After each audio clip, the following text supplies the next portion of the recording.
My girlfriend screamed, "You're too clingy. Give me space." At 6 a.m., after coming home with her heels in one hand. I only asked where she was. I didn't yell back. I kept her birthday party, booked at the same rooftop lounge, but when I asked the same 4 words again, the booking log answered for her. "You're too clingy. Give me space." That's what my girlfriend screamed in my face at 6 in the morning because I asked her one question. I didn't ask if she loved someone else. I didn't ask where she'd been drinking. I asked where she was. I didn't ask because I didn't trust her. I asked because if something happened to her, I needed to know where to go to find her. Nobody tells you that's the line between love and control, and I learned it standing in my own kitchen, holding her shoes in one hand. I didn't yell back. Something in me went quiet instead, and it started keeping records. This is what happened when I asked a woman who was lying exactly one question, and she answered it with volume instead of the truth. Her name was Brielle. 27, event coordinator, the kind of woman who could walk into any room and have it rearrange itself around her in under a minute. I was 29, a data analyst, the kind of man who noticed when something didn't add up and couldn't stop noticing once he had. We had been together 2 years, living together for one of them. She kept her calendar color-coded, every event labeled in shorthand, only she understood, and she guarded that calendar the way some people guard a diary. Brielle's phone lived face down on every surface we owned. She never explained it. She just did it, the same way some people lock a car door twice without thinking about it. When her phone buzzed at dinner, she'd glance at it and slide it into her bag without a word. And if I asked who it was, she'd already be talking about something else. 3 months before that morning, she canceled a weekend trip we'd planned for months, 20 minutes before we were supposed to leave, because of a client emergency. I checked the company calendar later, the one she didn't know I had access to through a shared work drive. There was no event listed for that weekend. I never said anything. I told myself it was a scheduling error. A month after that, I asked who was in a text that lit up her screen while she was in the shower. She came out fully dressed, 12 minutes earlier than usual, hair still dripping onto her shoulders, and asked why I was looking at her phone. I wasn't. It had just been sitting there, lit up, on the counter. She didn't answer the actual question. I let it go because letting it go was easier than the alternative. By the night she didn't come home, I already had a folder in my head. I just didn't have a name for it yet. She texted me at 9 that night. "Client emergency, might be late, don't wait up." I didn't text back right away. I sat on the couch and watched the dot on her location stop moving at a rooftop lounge downtown, a place I recognized because my best friend Daniel managed it. By 11, the dot was still frozen there. By midnight, it had gone dark entirely, the way it does when someone turns their location off. I didn't sleep. I sat at the kitchen table with my laptop open, not doing anything, just watching the screen stay black. The apartment was quiet enough that I could hear the refrigerator cycling on and off, and at some point I stopped pretending I was going to fall asleep on the couch and just stayed at that table, watching the clock on the microwave change one number at a time. At 5:52 in the morning, I heard her key in the door. She walked in with her heels in one hand, her hair pulled half out of its clip, her dress wrinkled in a way that didn't come from a meeting room chair. I stood up from the table. I didn't raise my voice. "Where were you?" I asked. That was the whole question. 4 words. Brielle's face went hard before I even finished the sentence. "You're too clingy. Give me space," she screamed, throwing her heels onto the floor like the question itself was an accusation. "I can't breathe with you tracking everything I do. I had a client thing. Why can't you just trust me for once?" I didn't answer her. I was looking past her, at the kitchen counter, where her phone had landed face up for the first time in 2 years. A message preview sat lit up on the lock screen, from a group chat labeled Event Team, time-stamped 4 hours earlier. It said nothing about a client emergency. It was a conversation about brunch plans for Sunday. I didn't point at it. I didn't say anything about it at all. Something in my chest went still and quiet, the way a room goes quiet right before someone notices the smoke. I wasn't angry. I was already past angry, into something colder and more exact, something that had started measuring instead of feeling. "Anyway, I'm exhausted," she said, already walking toward the bedroom, her voice losing its edge now that she thought the moment had passed. "Can we not do this right now? You're always making me feel like a suspect in my own relationship." It was a line that almost worked. Almost. 3 days later, I drove to the rooftop lounge to meet Daniel. We'd been close since college, and he'd managed the place for 2 years now. The real reason I was there had nothing to do with Brielle. Her birthday was coming up in 11 days, and I'd been planning to book the private room for weeks, long before that morning in the kitchen, back when I still thought I was planning a surprise instead of an exit. Daniel met me at the bar, wiping down a row of glasses, already talking before I sat down. "Private room's basically yours for the 23rd. Just need a head count," he said, sliding a laminated menu toward me. "You good on a budget, or you want me to do you a favor on the bottle service?" I told him the head count, told him to keep it simple. Then, almost as an afterthought, he mentioned the lounge had been packed solid the past few weekends, said something about a corporate event that had booked out half the floor recently. I asked which weekend. He told me. It was the same night. I didn't tell Daniel why I was asking. I just filed it away, the way I'd been filing everything else for 3 days. He didn't know it yet, but he was the only person who could tell me whether the story Brielle gave me had ever been true at all. I called Daniel 2 days later and asked him, casually, whether he could pull the booking log for that night, the one with the corporate event. He didn't ask why. He just said he'd check the system and get back to me. The kind of favor you do for a friend without needing a reason. I kept living like nothing had changed. I still kissed Brielle goodbye in the mornings. I still confirmed the birthday plans with her, let her pick the dress she wanted to wear, let her believe the private room was still just a gift. I didn't bring up the kitchen again. I didn't bring up the group chat on her lock screen. I went through the motions of an ordinary week, grocery shopping, laundry, small talk over dinner, all of it carried out with the same calm I used at work when I was waiting on a report to finish running in the background. Daniel texted me back 4 days before the party. 2 words. Found something. I didn't ask him to explain it over text. I still had the party booked for the 23rd. It just wasn't a birthday gift anymore. The party was Saturday night, the 23rd, 8:15. The private room sat behind frosted glass doors at the back of the lounge, lit in warm amber that made every cocktail glass on the bar glow gold. Around 20 people filled the space, low conversation threading under a soft playlist Daniel had picked himself. The same kind of music that had been playing the night I first met Brielle 2 years earlier. Brielle stood near the center of the room, in the blue dress she'd picked out herself, accepting a hug from her mother near the gift table. She had a glass of champagne in one hand and her phone nowhere in sight for the first time in 2 years. She didn't know Daniel was standing just outside the frosted glass doors, a folder under his arm. Daniel pushed through the frosted glass doors with the folder tucked under his arm, dressed in his usual black button-down, moving the way he always moved when he was working a room, unhurried, deliberate, like the floor belonged to him. A few heads turned without meaning to. The energy in the room shifted half a degree, the way it does when someone walks in who clearly isn't there for the cake. Even the bartender Daniel had hired for the night paused mid-pour, recognizing his boss's walk from across the room. He crossed the room slowly, stopping for 3 seconds beside Brielle's mother to shake her hand and say something I couldn't hear. Something that made her laugh once and step back to let him pass. A waiter carrying a tray of appetizers shifted sideways to let him through without being asked, the way people instinctively clear a path for someone who isn't there to mingle. He didn't rush. He walked like a man who already knew exactly where this was going to end.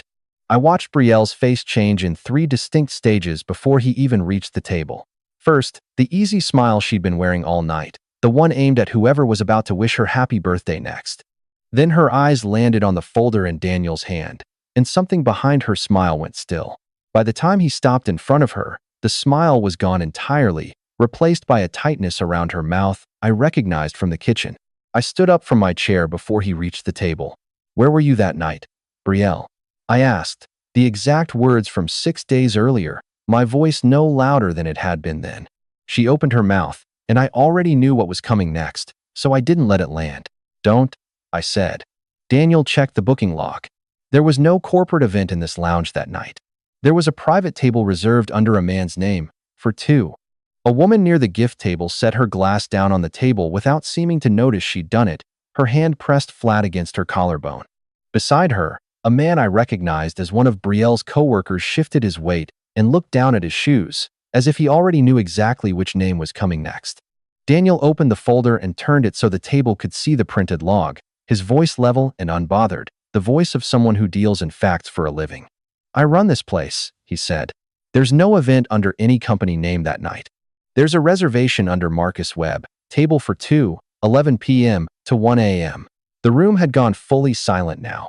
The kind of silent that has weight to it, The kind where even the music playing softly overhead felt suddenly too loud.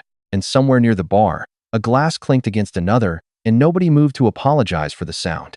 Brielle's mother looked at her daughter, then at the folder, then back at her daughter again, and said nothing at all.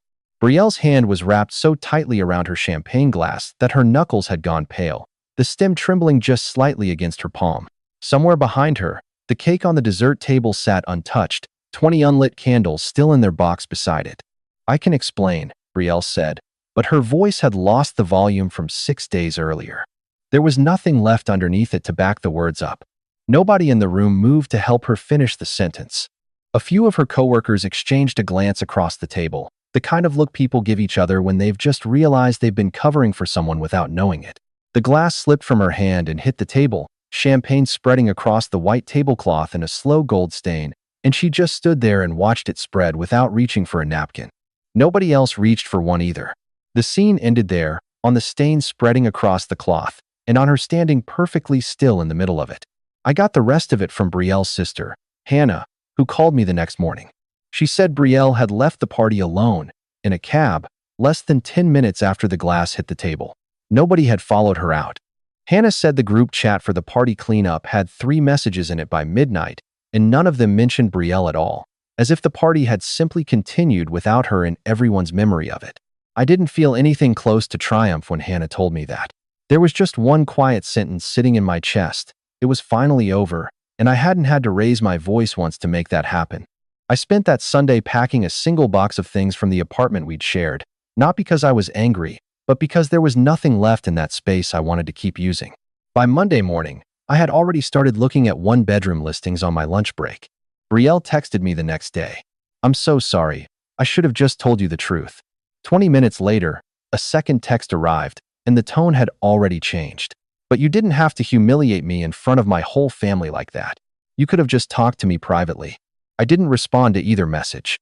2 days after that, Hannah forwarded me a screenshot, a message Brielle had sent to 4 people from the party, asking them to please not take sides and reminding them that Mason can be intense sometimes. You know how he gets.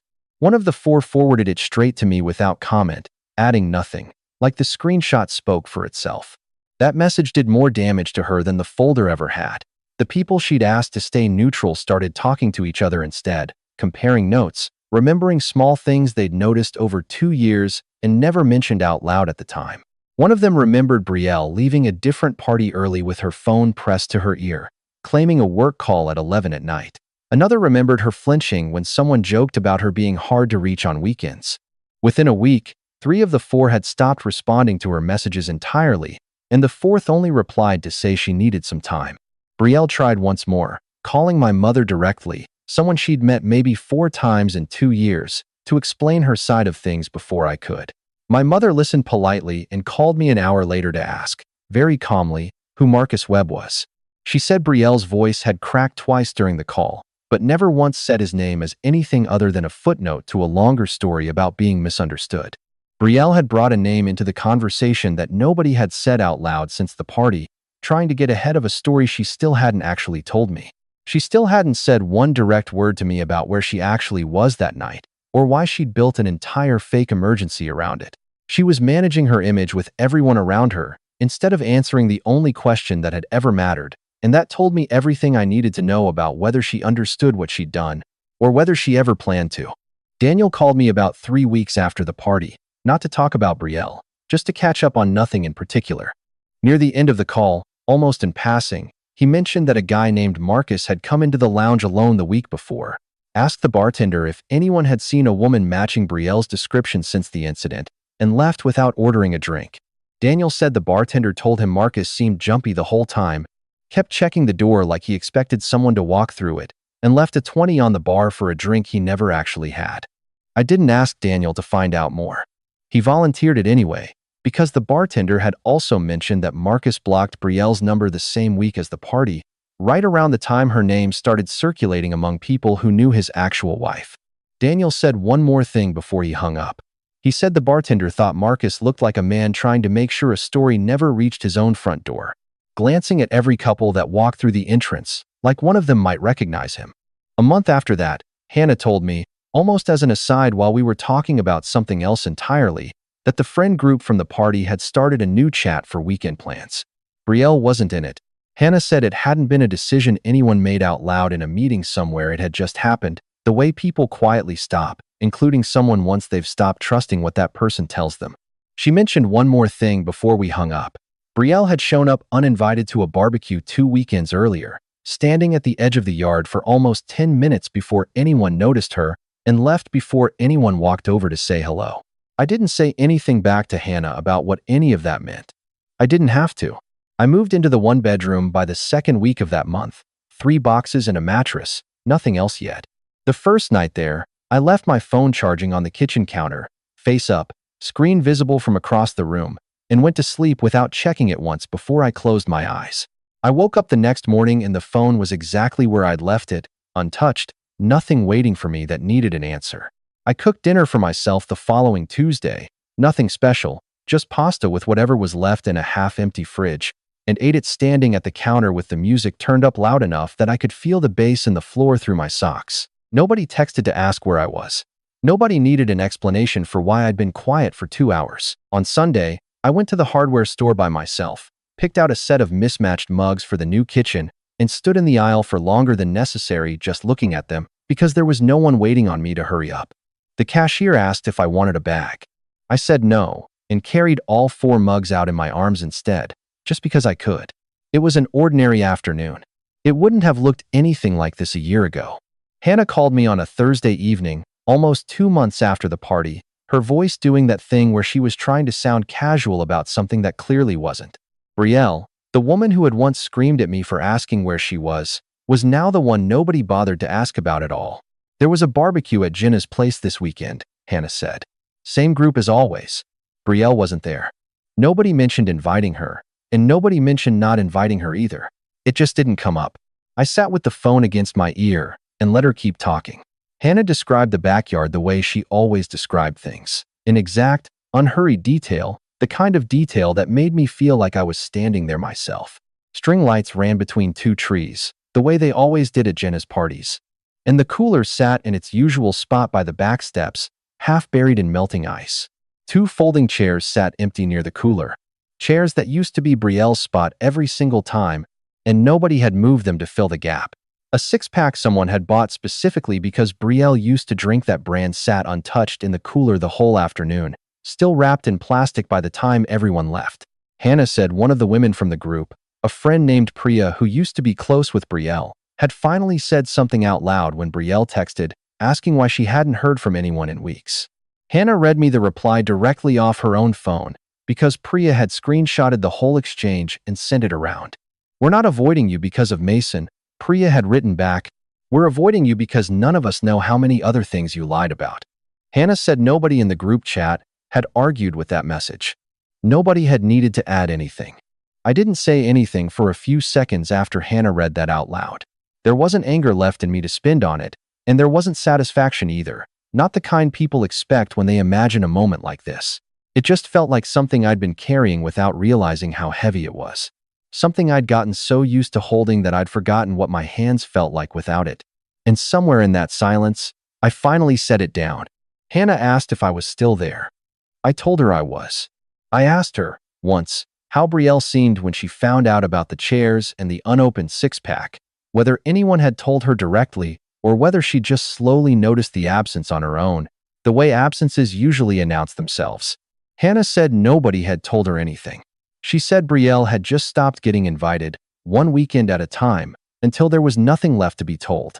Before we hung up, Hannah added that someone had finally thrown out the 6-pack the following week, untouched, because nobody could think of a reason to keep it in the cooler any longer. I live alone now, in the one bedroom with the mismatched mugs from that Sunday at the hardware store, and most evenings my phone sits face up on the counter for hours without anyone needing to know where I am.